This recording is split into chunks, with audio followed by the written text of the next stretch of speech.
आज हम लोग हिंदी में पाठ 6 चिट्ठी का सफ़र पढ़ेंगे। बच्चों, चिट्ठी का मतलब तो आप सभी जानते ही होंगे। चिट्ठी का मतलब पत्र।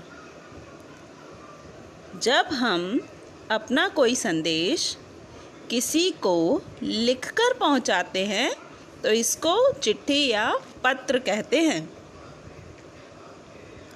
सफ़र से आप क्या समझते हैं? सफ़र का मतलब होता है यात्रा। जब हम एक स्थान से दूसरे स्थान पर जाते हैं तो उसे हम सफ़र या यात्रा कहते हैं। इसी प्रकार इस पाठ में हम यह जानेंगे कि चिट्ठी किस प्रकार एक स्थान से दूसरे स्थान पर पहुंचती है तथा चिट्ठी से संबंधित कुछ अन्य जानकारी भी प्राप्त करेंगे। इस चित्र में आपको सबसे पहले लाल रंग का एक डिब्बा दिख रहा है।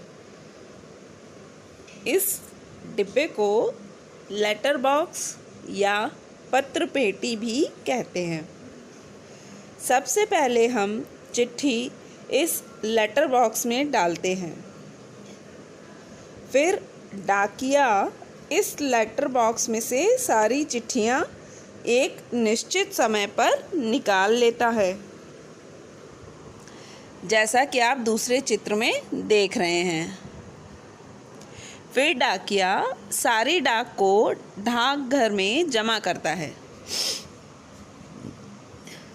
डाकघर में सारी डाक को छांटा जाता है। फिर उन्हें उनके गंतव्य स्थान पर भेज दिया जाता है। फिर उस स्थान का डाकिया डाक को संबंधित पते पर पहुंचा देता है।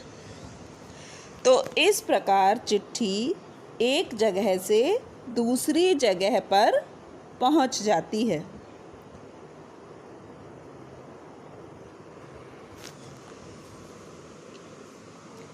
बच्चों, पत्र लिखने के लिए भी हमें डाकघर से विभिन्न तरह के प्रारूप उपलब्ध हैं, जैसे अंतर्देशीय पत्र, लिफाफा, पोस्ट कार्ड तथा अंतर्राष्ट्रीय पत्र। पहले 3 प्रारूप अपने देश में चिट्ठी भेजने के लिए इस्तेमाल किए जाते हैं तथा चौथा चित्र विदेश में चिट्ठी भेजने के लिए इस्तेमाल होता है।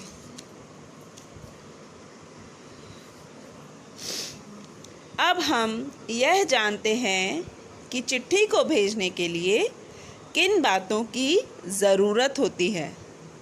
मतलब आपको जब चिट्ठी कहीं भेजनी है तो कुछ ज़रूरी चीज़ें हैं जो आपको ध्यान रखनी हैं। पहला, चिट्ठी पर डाक टिकट लगा होना चाहिए। दूसरा, चिट्ठी पर पूरा पता ठीक से लिखा होना चाहिए। तीसरा, चिट्ठी पर पिन कोड का लिखा होना चाहिए।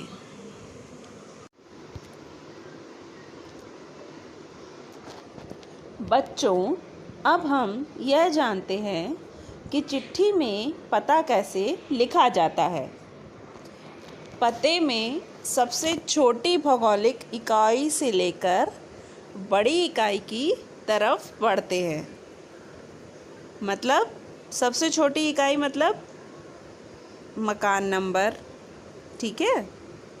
छोटी से बड़ी इकाई का मतलब यह हुआ कि सबसे पहले घर का नंबर लिखते हैं, उसके बाद गली मोहल्ले का नाम लिखते हैं, फिर गांव, शहर या कस्बे के जिस हिस्से में हैं उसका नाम लिखते हैं, फिर गांव या शहर का नाम लिखते हैं और अंत में हम पिन कोड लिखते हैं। ठीक।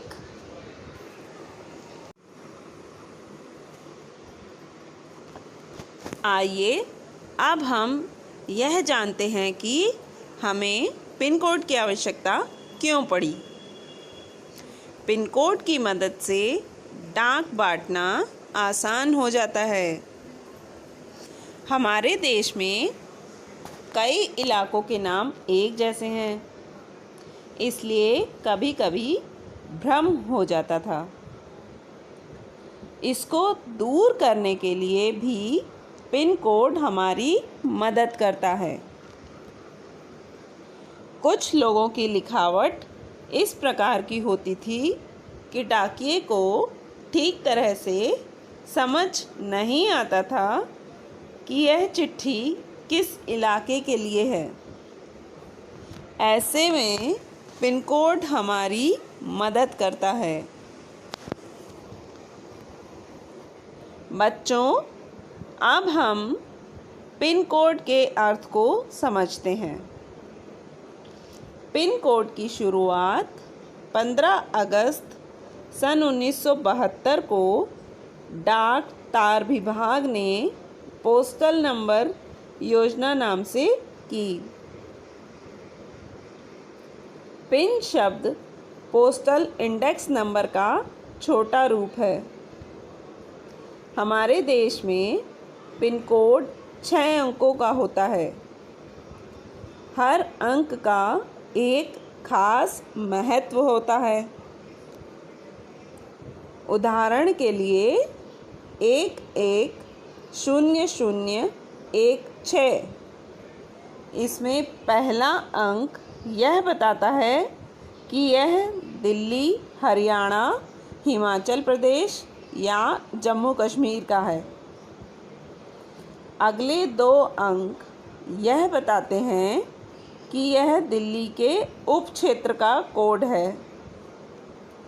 और आखिरी 3 अंक यानी 016 दिल्ली के क्षेत्र के ऐसे डाकघर का कोड है जहां से डाक बांटी जाती है।